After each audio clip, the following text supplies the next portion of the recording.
இந்த வாழ்க்கையை உங்களுக்காக நான் ஒப்படைத்திருக்கிறேன். 80 வயதிலும் என் தாயார் இன்னும் கண்ணீர் வெடித்துக் கொண்டே இருக்கிறார். இப்படி கால் வீங்க கை வீங்க தூக்கம் இல்லாமல் இப்படி எதற்காக நீ ஓடிக்கொண்டே இருக்கிறாய்? உன் பெண்டாட்டிக்கா பிள்ளைக்கா? ராத்திரி 2 மணி 3 மணி வரையில் ஏன் முழித்துக் கொண்டே இருக்கிறாய்?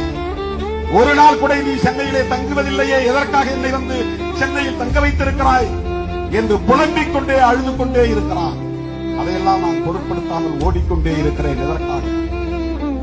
ஒடுக்கப்பட்ட மக்களை அமைப்பாக்க வேண்டும், அரசியல் படுத்த வேண்டும். அடுத்த தலைமுறை தலை நிமிர்ந்து போராடக்கூடிய போர்க்குணமுள்ள வீரர்களாக மாற வேண்டும். அடிமை நிலையில் இருந்தவர்கள் விடுதலை பெற